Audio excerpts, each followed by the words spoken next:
ಕರ್ನಾಟಕದ ಹೃದಯ ಭಾಗದಲ್ಲಿ ಒರಟಾದ ಬಂಡೆಗಳ ನಡುವೆ ಕೆಂಪು ಮರಳುಗಲ್ಲಿನ ಬೆಟ್ಟಗಳ ನಡುವೆ ನೆಲೆಗೊಂಡಿರುವ ಪ್ರಾಚೀನ ಭಾರತದ ಆಧ್ಯಾತ್ಮಿಕ ಮತ್ತು ಕಲಾತ್ಮಕ ಪ್ರತಿಭೆಗೆ ಮೌನ ಸಾಕ್ಷಿಯಾಗಿ ನಿಂತಿರುವ ಏಕೈಕ ತಾಣವೇ ಬಾದಾಮಿ.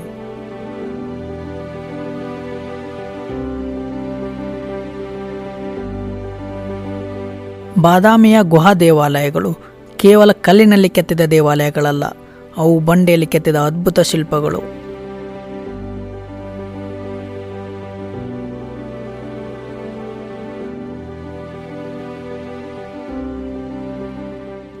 ಪಶ್ಚಿಮ ಚಾಲುಕ್ಯರ ನಾಡಾದ ಈ ಸ್ಥಳ ಇತಿಹಾಸ, ಕಲೆ, ವೈವಿಧ್ಯತೆ, ಪಾರಂಪರಿಕ, ಸಾಂಸ್ಕೃತಿಕ ಮತ್ತು ಶಿಲ್ಪದ ತಾಯ್ನಾಡಾಗಿತ್ತು.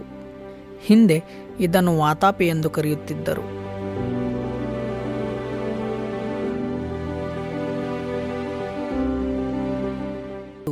6 ರಿಂದ 8ನೇ ಶತಮಾನದವರೆಗೆ ಪ್ರಬಲ ಚಾಲುಕ್ಯರ ರಾಜವಂಶದ ರಾಜಧಾನಿಯಾಗಿ ಸೇವೆ ಸಲ್ಲಿಸಿತ್ತು.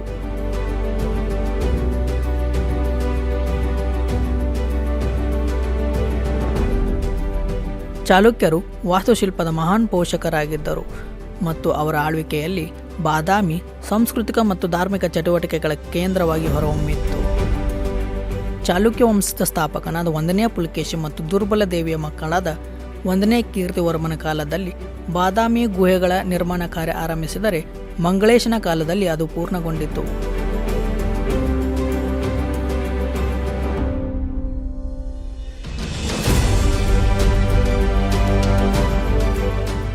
ಆರ್ ಮಂಜುನಾಥ್ ಅವರ ಸ್ಪರ್ಧಾ ಇತಿಹಾಸ ಪುಸ್ತಕದಲ್ಲಿ ತಿಳಿಸಿದಂತೆ, ಇವುಗಳನ್ನು ನಿರ್ಮಾಣ ಮಾಡಲು ಕಾರಣವೆಂದರೆ ಕೀರ್ತಿವರ್ಮನು ಕ್ರಿಸ್ತಶಕ 6ನೇ ಶತಮಾನದಲ್ಲಿ ದಕ್ಷಿಣ ಕನ್ನಡದ ಆಳುಪರನ್ನು, ನಳರನ್ನು ಹಾಗೂ ಮಂಗಳೇಶನು ಕ್ರಿಸ್ತಶಕ 7ನೇ ಶತಮಾನದಲ್ಲಿ ಕಳಚೂರಿನ ಅರಸರ ವಿರುದ್ಧ ಜಯ ಗಳಿಸಿದ ಪರಿಣಾಮವಾಗಿ ಈ ಗುಹಾ ದೇವಾಲಯಗಳನ್ನು ನಿರ್ಮಾಣ ಮಾಡಿದರು. ಇವುಗಳಲ್ಲಿ ಅರಸರು ಪೂಜೆ ಪುನಸ್ಕಾರಗಳನ್ನು ಮಾಡುತ್ತಿದ್ದರು. ಚಾಲುಕ್ಯರ ಆರಾಧ್ಯ ದೈವವಾದ ಬನಶಂಕರಿ ದೇವಸ್ಥಾನ, ಮಲಪ್ರಭಾ ನದಿ, ಪಶ್ಚಿಮ ದೇವಾಲಯ, ಅಗಸ್ತ್ಯ ತೀರ್ಥ ಹೊಂಡ, ಭೂತನಾಥ ದೇವಾಲಯ ಬಾದಾಮಿ ಪ್ರವಾಸಿಗರನ್ನು ಆಕರ್ಷಿಸುತ್ತಲೇ ಇದೆ.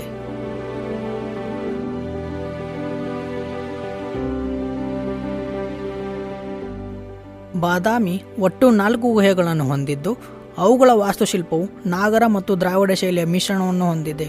ಪ್ರತಿಯೊಂದು ಗುಹೆಯ ಮುಂಭಾಗವು ಮುಖಮಂಟಪದಿಂದ ಕೂಡಿದ್ದು, ಅಲಂಕೃತ ಕೆತ್ತನೆಗಳನ್ನು ಹೊಂದಿರುವ ಸ್ತಂಭಗಳ ಮೇಲೆ ಆಧಾರವಾಗಿದೆ. ಗರ್ಭಗುಡಿಯ ಒಳಗೆ ದೇವರನ್ನು ಪ್ರತಿಷ್ಠಾಪಿಸಲಾಗಿದೆ ಹಾಗೂ ಗೋಡೆಗಳು ಮತ್ತು ಚಾವಣಿಯ ಉದ್ದಕ್ಕೂ ಸೊಗಸಾದ ಕೆತ್ತನೆಗಳು ಕಾಣಸಿಗುತ್ತವೆ.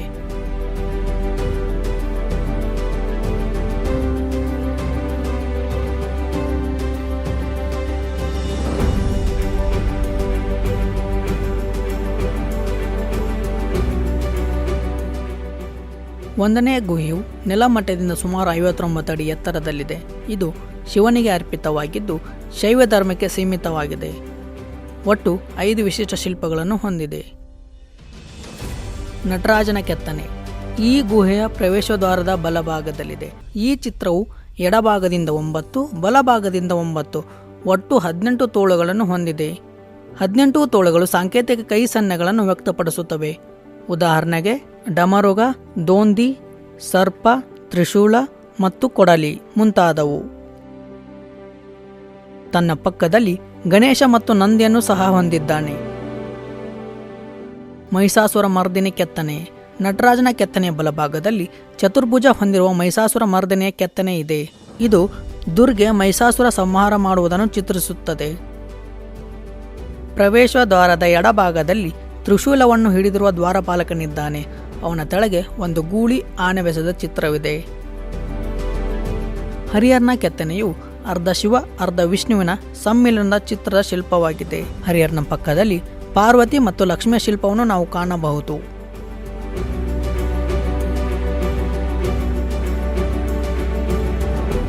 ಅರ್ಧನಾರೀಶ್ವರ ಕೆತ್ತನೆ ಹರಿಹರನ ಕೆತ್ತನೆಯ ಬಲಭಾಗದಲ್ಲಿ ಗೋಡೆಯ ತುದಿಯಲ್ಲಿ ಅರ್ಧನಾರೀಶ್ವರ ಉಬ್ಬು ಶಿಲ್ಪವಿದೆ.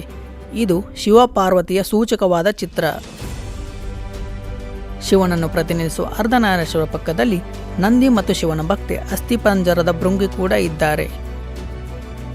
ಶ್ರೇಷ್ಠ ಇತಿಹಾಸಕಾರ್ತಿ ಸ್ಟೆಲ್ಲಾ ಕ್ರಾಮಿಶ್ ಅವರ ಪ್ರಕಾರ ಅರ್ಧನಾರೀಶ್ವರ ಮತ್ತು ಹರಿಹರನ ಕೆತ್ತನೆಗಳು ಚಾಲುಕ್ಯ ರಾಜರು ಚಾಲುಕ್ಯ ನಾಗರಿಕರಿಗೆ ಸಮಾಜದಲ್ಲಿ ಪುರುಷರು ಮತ್ತು ಮಹಿಳೆಯರಿಗೆ ಸಮಾನ ಹಕ್ಕುಗಳು ಮತ್ತು ಪರಸ್ಪರ ಗೌರವಿಸುವ ಅಗತ್ಯತೆ ಬಗ್ಗೆ ಸಂದೇಶವನ್ನು ನೀಡುವ ದೂರದೃಷ್ಟಿಯೊಂದಿಗೆ ಇದನ್ನು ನಿರ್ಮಿಸಿದ್ದಾರೆ ಎಂದು ಅಭಿಪ್ರಾಯಪಟ್ಟಿದ್ದಾರೆ.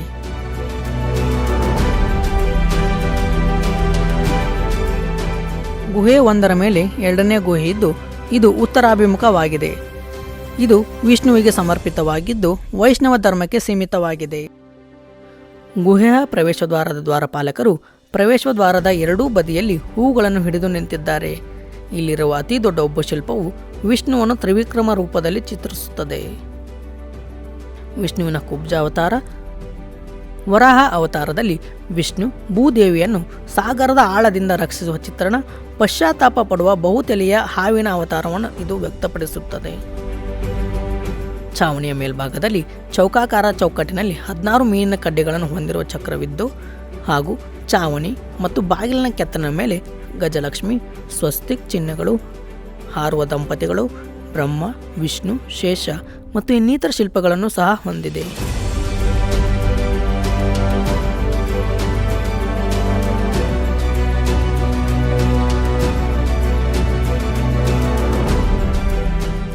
ಮೂರನೇ ಗುಹೆ ಅತ್ಯಂತ ದೊಡ್ಡ ಗುಹೆಯಾಗಿದ್ದು ಇದು ಶೈವ ಧರ್ಮಕ್ಕೆ ಸೀಮಿತವಾಗಿದೆ.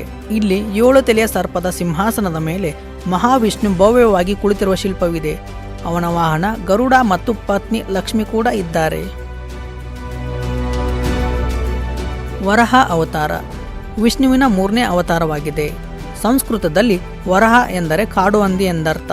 ಈ ಅವತಾರದಲ್ಲಿ ವಿಷ್ಣು ಕಾಡು ಹಂದಿಯ ರೂಪವನ್ನು ಧರಿಸಿ ಭೂದೇವಿಯನ್ನು ಹಿರಣ್ಯಾಕ್ಷಿ ಎಂಬ ದುಷ್ಟ ರಾಕ್ಷಸನಿಂದ ರಕ್ಷಿಸುವ ಶಿಲ್ಪವಾಗಿದೆ.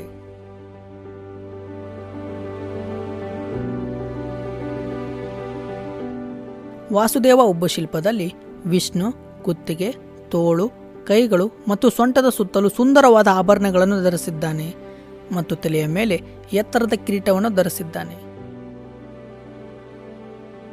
ಹರಿಹರನ ಕೆತ್ತನೆ ವಿಷ್ಣು ಮತ್ತು ಶಿವನ ಸಂಯೋಗವಾಗಿದೆ. ಅರ್ಧ ಶಿವ ಮತ್ತು ವಿಷ್ಣುವಿನ ಲಕ್ಷಣಗಳಿಂದ ಮಾಡಲ್ಪಟ್ಟ ಒಂದೇ ಅಸ್ತಿತ್ವವಾಗಿದೆ. ಎಡಗೈಯಲ್ಲಿ ಒಂದು ಶಂಖ ಮತ್ತು ಬಲಗೈಯಲ್ಲಿ ಒಂದು ಸರ್ಪವಿರುವ ಕೋಲನ್ನು ಹೊಂದಿದೆ. ನರಸಿಂಹ ಶಿಲ್ಪವು ವಿಷ್ಣುವಿನ 4ನೇ ಅವತಾರ. ಈ ಅವತಾರದಲ್ಲಿ ವಿಷ್ಣು ಸಿಂಹದ ಮುಖ ಮತ್ತು ಉಗುರುಗಳನ್ನು ಹೊಂದಿರುವ ಪುರುಷನ ಮುಖ ಹೊಂದಿದ್ದಾನೆ. ತನ್ನ ಹಿಂದಿನ ಅವತಾರದಲ್ಲಿ ಅಂದರೆ ವರಹ ಅವತಾರದಲ್ಲಿ ತನ್ನ ಸಹೋದರ ಹಿರಣ್ಯಾಕ್ಷಿಯನ್ನು ಕೊಂದ ವಿಷ್ಣುವಿನ ಮೇಲೆ ಸೇಡು ತೀರಿಸಿಕೊಳ್ಳಲು ಬಯಸಿದ ಹಿರಣ್ಯಕಶಿಪು ಎಂಬ ಅಸುರನನ್ನು ಕೊಲ್ಲಲು ಅವನು ಈ ದೇಹವನ್ನು ದತ್ತು ಪಡೆದನೆಂದು ಶಾಸನಗಳು ಹೇಳುತ್ತವೆ.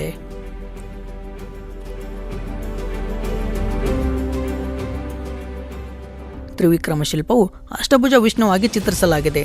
4 ಕೈಗಳು, ಬಿಲ್ಲು, ಬಾಣ, ಕತ್ತಿ, ಕುರಾನಿಯನ್ನು ಹೊಂದಿದೆ.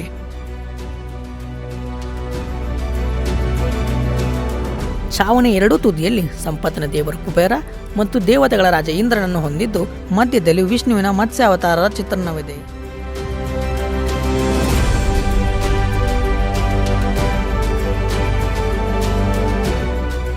ನಾಲ್ಕನೇ ಗುಹೆ 3ರ ಪಕ್ಕ ಪೂರ್ವಕ್ಕೆ ಇದೆ. ಇದು ಜೈನ ಧರ್ಮಕ್ಕೆ ಸೀಮಿತವಾಗಿದ್ದು ಇದು 4ರಲ್ಲಿ ಅತಿ ಚಿಕ್ಕದಾದ ಗುಹೆ. 8ನೇ ಶತಮಾನದಲ್ಲಿ ನಿರ್ಮಾಣಗೊಂಡಿದ್ದರೂ ಸಹ 12 ಮತ್ತು 13ನೇ ಶತಮಾನದಲ್ಲಿ ಅಭಿವ್ಯಕ್ತಪಡಿಸಲಾಯಿತು ಎಂದು ಇತಿಹಾಸಕಾರರು ಅಭಿಪ್ರಾಯಪಟ್ಟಿದ್ದಾರೆ. ಇತರ ಗುಹೆಗಳಂತೆ ಗುಹೆ 4 ವಿವರವಾದ ಕೆತ್ತನೆಗಳು ಮತ್ತು ವೈವಿಧ್ಯ ಲಕ್ಷಣಗಳನ್ನು ಹೊಂದಿದೆ.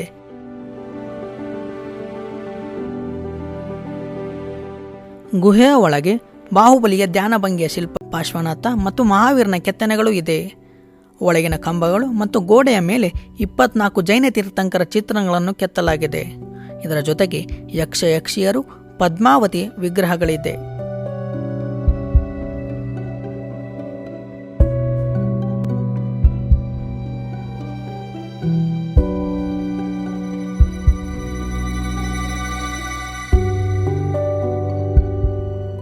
ನೈಸರ್ಗಿಕ ಮರಳುಗಲ್ಲಿನ ಬಳಕೆ ಮತ್ತು ಅದನ್ನು ಕೆತ್ತಿದ ನಿಖರತೆಯು ಅಂದಿನ ಸೌಂದರ್ಯಶಾಸ್ತ್ರ ಮತ್ತು ತಾಂತ್ರಿಕತೆಯ ಸಮ್ಮಿಲನವನ್ನು ತೋರ್ಪಡಿಸುತ್ತದೆ.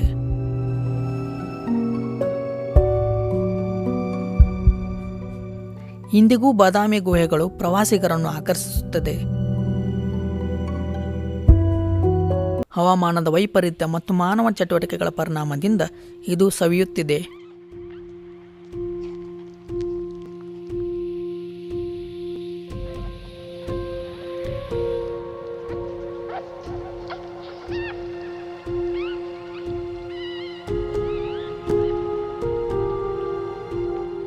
ಭಾರತೀಯ ಪುರಾತತ್ವ ಇಲಾಖೆ ಮತ್ತು ಸ್ಥಳೀಯ ಸಂಸ್ಥೆಗಳು ಈ ಸ್ಥಳವನ್ನು ಸಂರಕ್ಷಿಸಲು ಪ್ರಯತ್ನಗಳನ್ನು ಮಾಡುತ್ತಲೇ ಇದೆ.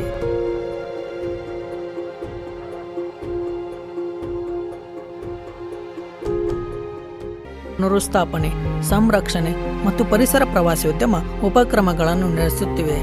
ಆದರೆ ಜವಾಬ್ದಾರಿಯುತ ಪ್ರವಾಸಿಗರು ಭೇಟಿ ನೀಡುವುದರ ಜೊತೆಗೆ ಶಿಲ್ಪಗಳನ್ನು ಮುಟ್ಟಿ ಹಾಳು ಮಾಡುತ್ತಿರುವುದು ಒಂದು ವಿಪರ್ಯಾಸದ ಸಂಗತಿ. ಇದೇ ರೀತಿ ಮುಂದುವರೆದರೆ ಮುಂದೊಂದು ದಿನ ಈ ಶಿಲ್ಪವು ಕಣ್ಮರೆಯಾಗುವ ಸಾಧ್ಯತೆ ಇದ್ದು, ಹಾಗಾಗಿ ಪ್ರವಾಸಿಗರು ಜವಾಬ್ದಾರಿಯುತವಾಗಿ ವರ್ತಿಸಿ ಶಿಲ್ಪಗಳನ್ನು ಹಾನಿ ಮಾಡುವುದನ್ನು ನಿಲ್ಲಿಸಿದರೆ ಇನ್ನೊಂದಿಷ್ಟು ದಿನ ಈ ಸ್ಥಳ ಪ್ರವಾಸಿ ತಾಣವಾಗಿ ಉಳಿಯುವುದು.